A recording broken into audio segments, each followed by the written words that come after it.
And Ashok, YCP అభ్యర్థుల జాబితాకు సంబంధించి ఇప్పటికే 3 లిస్టులను ప్రకటించేశారు. 3 లిస్టులకు సంబంధించి దాదాపు 59 నియోజకవర్గాల్లో అభ్యర్థుల్ని మార్పు చేశారు. ఈ 59 నియోజకవర్గాలకు సంబంధించి 50 అసెంబ్లీ, 9 పార్లమెంట్ సెగ్మెంట్లకు సంబంధించి అభ్యర్థుల్ని ప్రకటించారు జగన్మోహన్ రెడ్డి. అయితే 4వ లిస్టుపై ఎలాంటి అభ్యర్థుల జాబితా వస్తుంది, ఎవరికి ఈసారి ప్రాధాన్యం కల్పిస్తారనే దానిపైన కూడా వైసీపీ నేతల్లో కొంత టెన్షన్ ఉన్న పరిస్థితి కనబడుతుంది.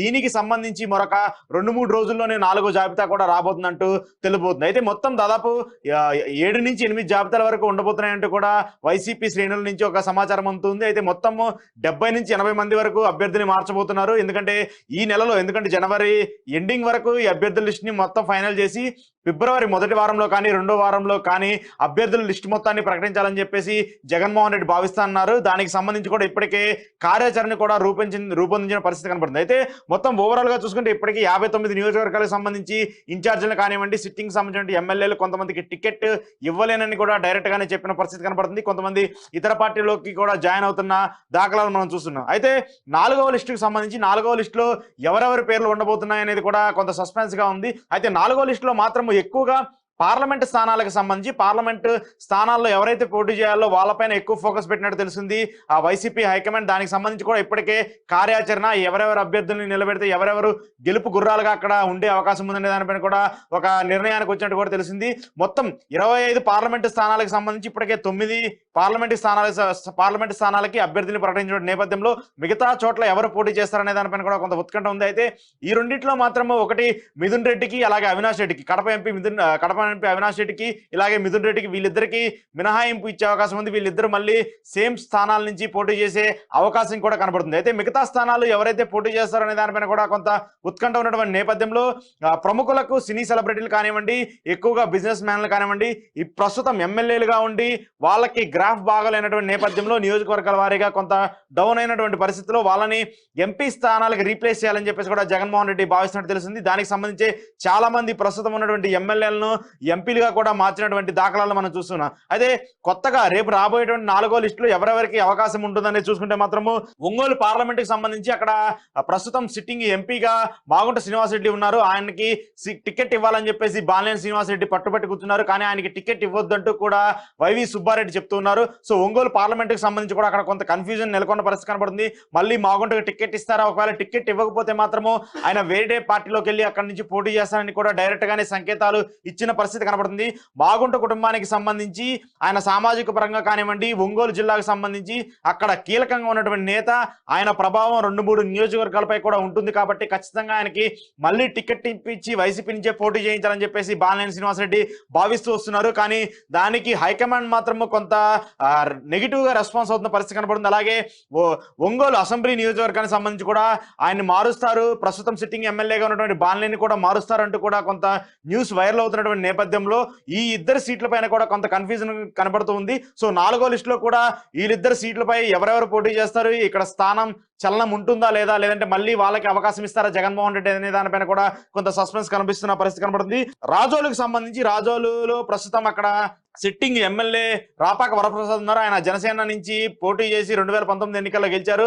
ఒక్క ఎమ్మెల్యే జనసేన సాధించినటువంటి నియోజకవర్గం రాజోలు. సో ఆయన మళ్ళీ కాంగ్రెస్ లో చేరారు. ఈసారి అక్కడ రాజోల్లో రాపాక వరప్రసాద్ కి టికెట్ ఇచ్చే అవకాశం కనపట్లేదు. సో ఆయన్ని అమలాపురం ఎంపీగా పోటీ చేయాలని చెప్పేసి కూడా భావిస్తున్నట్టు తెలిసింది. జగన్మోహన్ రెడ్డి ఆయనకి అమలాపురం ఎంపీగా పోటీ చేయాలని చెప్పేసి కూడా ఆదేశాలు ఇచ్చినట్టు తెలిసింది. కానీ దానికి ఆయన నిరాకరించడంతో ఈసారి నేను ఖచ్చితంగా మళ్ళీ రాజోల్ నుంచే పోటీ చేస్తాను, ఎందుకంటే 2019 ఎన్నికల్లో అక్కడ నాకు కొంత రిజల్ట్ వచ్చింది, పాజిటివ్ వచ్చింది. సో ఈసారి ఖచ్చితంగా నేను పోటీ చేసి అక్కడ గెలుస్తానని చెప్పేసి కూడా హైకమాండ్ దగ్గర చెప్పినట్టు పరిస్థితి కనబడుతుంది. కానీ అక్కడ ఆయనకి సీట్ ఇచ్చే పరిస్థితి అయితే కనబడట్లేదు. ఒకవేళ అక్కడ సీట్ ఇవ్వకపోతే మాత్రము ఆయన అమలాపురం ఎంపీగా రీప్లేస్ చేయాలని చెప్పేసి కూడా జగన్మోహన్ రెడ్డి భావిస్తున్నట్టు తెలిసింది. ఇక నర్సాపురానికి సంబంధించి నర్సాపురం ప్రస్తుతం అక్కడ కీలకంగా ఉన్నటువంటి రఘురామకృష్ణంరాజు వైసీపీ ఎంపీగా గెలిచారు 2019 ఎన్నికల. ఆ తర్వాత వివిధ కారణాల వల్ల వైసీపీ నుంచి బయటకు వచ్చారు. అక్కడ జగన్మోహన్ రెడ్డి పైన కానివ్వండి డైరెక్ట్ గానే విమర్శలు చేస్తున్న పరిస్థితిని మనం చూస్తూ వచ్చాము.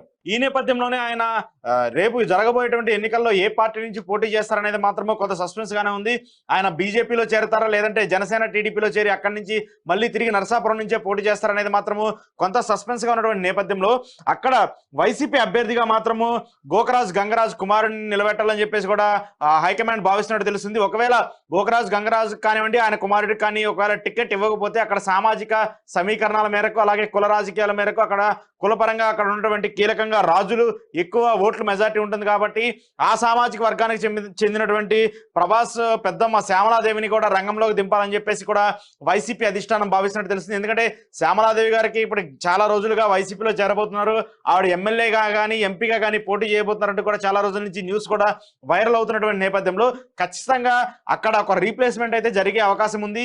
గతంలో ఏదైతే వైసీపీ కంచుకోటగా ఉన్నటువంటి జిల్లాగా కానివ్వండి, నియోజకవర్గంగా కానివ్వండి నర్సాపురం ఉంది. సో ఒకసారి కూడా అలా ఆ నియోజకవర్గాన్ని మళ్ళీ గ్రాప్ చేసుకోవాలని చెప్పేసి కూడా వైసీపీ భావిస్తున్నట్టు తెలుస్తుంది. ఇక నరసరావుపేటకు సంబంధించి లావకృష్ణదేవరాయలకు ఆయనకి గుంటూరు నుంచి పోటీ చేయాలని చెప్పేసి ఆదేశించారు. కానీ గుంటూరు నుంచి పోటీ చేయడానికి ఆయన సుముఖత చూపట్లేదు. ఆయన మళ్ళీ నరసరావుపేట నుంచే పోటీ చేస్తాను, నరసరావుపేట నుంచి పోటీ చేస్తేనే నేను గెలుస్తానని కూడా ఆయన చెప్పారు.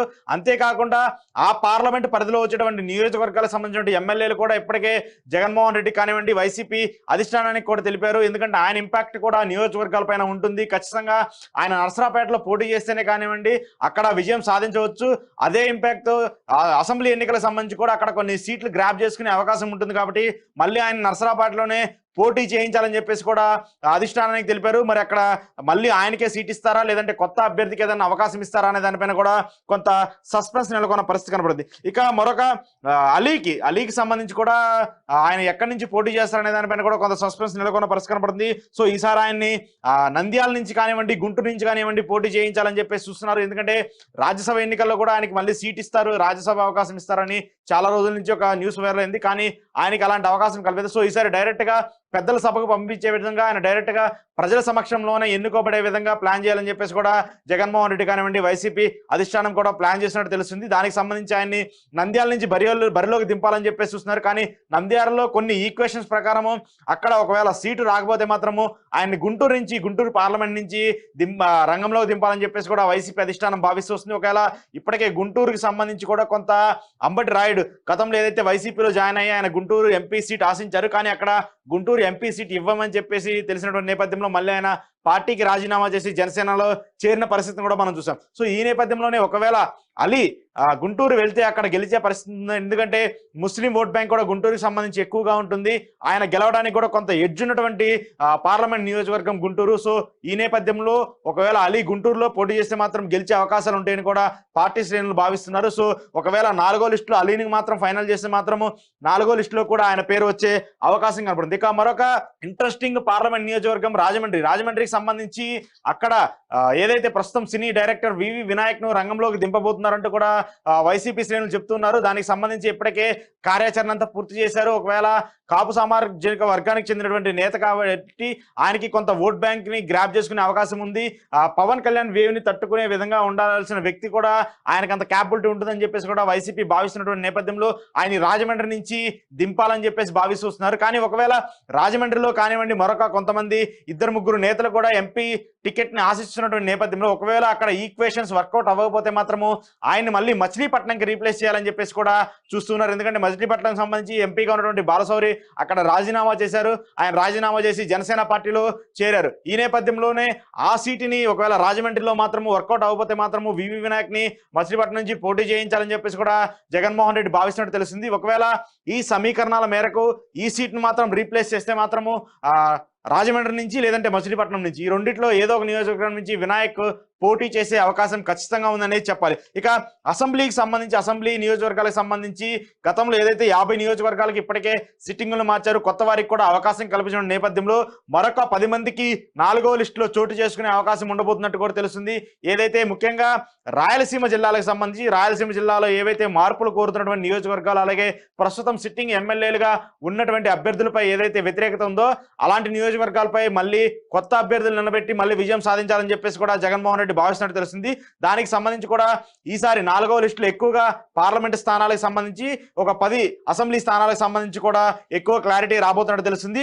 ఈ 4వ లిస్టు కూడా 4-5 రోజుల్లో 2-3 రోజుల్లో కూడా వచ్చే అవకాశం కనపడుతుంది. ఎందుకంటే ఎన్నికలకి తక్కువ సమయం ఉన్నటువంటి నేపథ్యంలో జనవరిలోగా మొత్తం అభ్యర్థులు ఏవైతే చేంజెస్ ఉన్నాయో అభ్యర్థుల లిస్టు మొత్తాన్ని చేంజ్ చేసి జనవరికి మొత్తం ఫైనల్ చేసి ఫిబ్రవరి 1వ వారంలో కానివ్వండి 2వ వారంలో కానివ్వండి పూర్తి స్థాయిలో వైసీపీ అభ్యర్థుల జాబితాను కూడా ప్రకటించాలని చెప్పేసి వైసీపీ అధిష్టానం భావిస్తున్నట్టు తెలిసింది. సో మొత్తం 6 నుంచి 7 లిస్టులు ఉండే అవకాశం కనపడుతుంది. ఇప్పటికే 3 లిస్టులు ప్రకటించారు, 4వ లిస్టును కూడా ప్రకటించబోతున్నారంటూ కూడా తెలిసింది 2 రోజుల్లో. ఈ తర్వాత మొత్తం ఈ మంత్ ఎండ్కి ఒక క్లారిటీ వచ్చేటువంటి నేపథ్యంలో ఆ తర్వాత డైరెక్ట్ గా ఎలక్షన్ క్యాంపెయిన్కి వెళ్ళి అభ్యర్థుల తరపున జగన్మోహన్ రెడ్డి ప్రచారం చేయబోతున్నట్టు తెలుస్తుంది. అయితే ఏదైతే అసెంబ్లీ ఇప్పుడు సంబంధించి ఇన్ఛార్జిని మార్చినటువంటి నేపథ్యంలో వాళ్ళందరూ పార్టీ పైన కానివ్వండి, జగన్మోహన్ రెడ్డి పైన కానివ్వండి డైరెక్ట్ గా అక్కసు వెళ్ళగొక్కుతున్న పరిస్థితిని కూడా మనం చూస్తున్నాం. వాళ్ళందరూ జనసేనలోకో టీడీపీలోకో చేరుతున్న పరిస్థితి కూడా పడుతుంది. సో ఈ నేపథ్యంలోనే ఒకవేళ ఎవరైతే టికెట్ ఆశించి భంగపడినటువంటి నేతలు వాళ్ళు మళ్ళీ ఆల్టర్నేటివ్ గా వేరే పార్టీలోకి వెళ్తే వైసీపీకి ఎంతవరకు ఎఫెక్ట్ ఉండే పరిస్థితి కనబడుతుంది, ఇన్ఛార్జిల మార్పు వైసీపీకి ఎంతవరకు ప్లస్ అయ్యే పొజిషన్ కూడా ఉందనేది కూడా ఇప్పుడు కొంత సస్పెన్స్ గా ఉన్న పరిస్థితి కనబడుతుంది. ఈ నేపథ్యంలోనే జగన్మోహన్ రెడ్డి చేసినటువంటి నియోజకవర్గాల మార్పులు అనేది మాత్రము వైసీపీలో కానివ్వండి, అలాగే ఏపీ రాజకీయాల్లో మాత్రము ఒక కొత్త సంచలనానికి తెరతీస్తున్న పరిస్థితి కనబడుతుంది.